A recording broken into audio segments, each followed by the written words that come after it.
not only women were prostitutes, and there was a lot of male prostitution and even child prostitution in Victorian culture.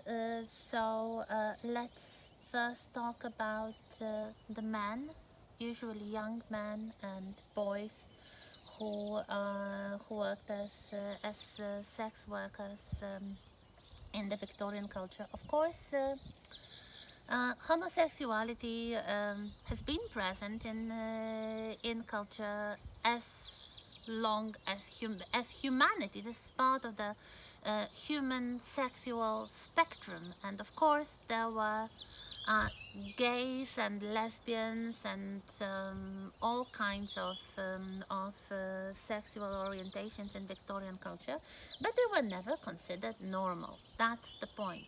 This is something I hope you remember by now, that you can find everything in the culture. You can find any kind of private and intimate arrangement, but not everything at any given cultural historical moment is considered normal. And in the Victorian culture, the normal was especially narrow. So as I said already, it was the middle class family with a married husband and wife, faithful to each other, having multiple children, living in their own home, probably employing servants. So, this very, very narrow model of what was considered normal. Everything else, such as other sexual orientations, was abnormal and would be given this medical, legal, and moral condemnation. So, homosexuals would be seen as unhealthy, immoral, and potentially criminal. And especially this last thing here is important because in 1885 the British law decided to deal with the problem of homosexuality. The problem was there, and according to the English law, before 1886, male homosexuality was a serious criminal offense. Before the middle of the 19th century, before actually 1861, this was potentially punishable by hanging. So, consensual sex between two men was a hanging offense. After 1861, it was reduced to life imprisonment. So, to make it clear, consensual sexual relations between two men were potentially punishable by life imprisonment. Even the Victorians started noticing this was too much. This was really um, getting too deep into private matters, and there was no victim of the crime. This was basically a victimless crime, a crime against public morality rather than, let's say, the health of somebody or the bodily integrity of somebody, because this was between grown-up people who consented, who were willing participants of the acts. So it shouldn't really be punishable by such harsh penalties. So why not make it a small offense? Something that would be punishable but just a year or two in prison. And here comes the Labouchere Amendment. So the member of parliament called Labouchere proposed to change the law, to make it less severe. And in 1885, the law was passed, the Labouchere Amendment, the criminal law amendment proposed by Mr. Labouchere was passed, and male homosexuality was made into a lighter offense against the law and punished by just 2 years of imprisonment. And moment when the courts actually started sending people to prison.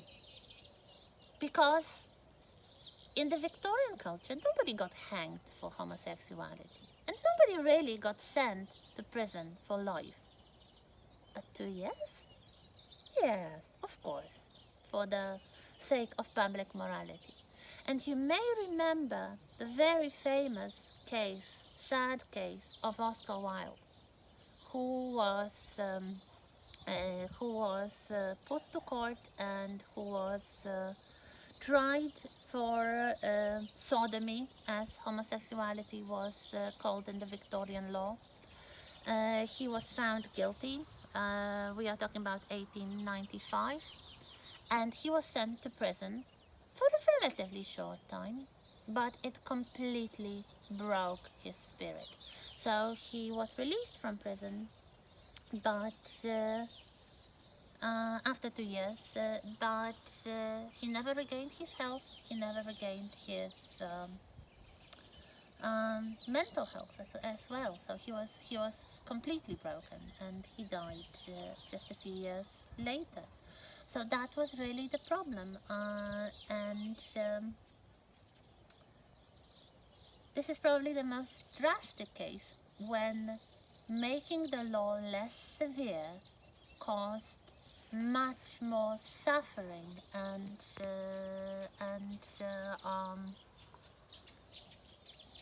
evil than when it was less severe.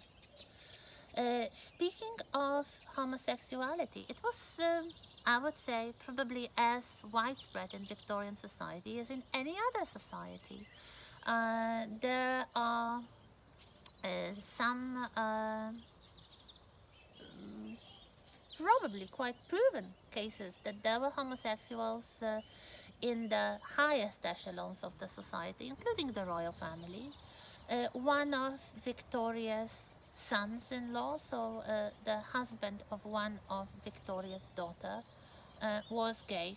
He didn't really, he was never caught. And there was at least one massive public scandal involving the male prostitution circle. This was called the Cleveland Street Scandal. It also occurred in the 80s, 1889, so shortly after the passing of the Labouchere Amendment. It transpired that in Cleveland Street in London, there was a very big and working male brothel functioning, pretending to be the telegraph system. So the boys who would deliver telegraph messages to the clients were actually not delivering any messages, they were delivering sex to the aristocratic clients. And this case caused a lot of scandal, and very quickly it was hashed down when it transpired that the eldest son of the Prince of Wales, so-called Prince Albert Victor, he was sometimes called Prince Eddie as well, was implicated as one of the clients. So yes, when it reached the highest strata of Victorian society, anything could be hashed down. And just to finish the question of homosexuality, you may ask yourself, and what about the lesbians? If you read neo-Victorian novels, especially the novels of Sarah Waters, there are so many lesbians. It's like, were there any lesbians in Victorian culture? Of course there were, because this is in the spectrum of human sexuality, but they were not included in the Labouchere Amendment, and female homosexuality was not punished by the law. There is a story, we do not really know whether it's true or not, that when the Labouchere Amendment was brought to the Queen, because all the laws, as you know, need the royal assent, they need the signature from the monarch, and the legislators wanted to punish female homosexuality as well. So they initially intended to include lesbianism in the project of the law, but there are two versions of the story. One is that nobody dared to approach the queen with this problem and explain the problem to her, and the other version is that actually somebody did dare say that they wanted to punish both male and female homosexual acts, but the queen herself said that something like that did not exist in nature, that two women could not technically do anything together so as to break the law. So there were, of course, lesbians in Victorian culture. There are some quite famous stories from the 19th century. Probably the most famous was a woman called Anne Lister. There was a film about her, and recently there was a series called Gentleman Jack. It's set before Victoria's accession, so slightly later, but it's an interesting story, and if you're interested, you may want to Google it. But they were not visible. They were definitely not visible, and they were living in hiding. So we continue in a moment.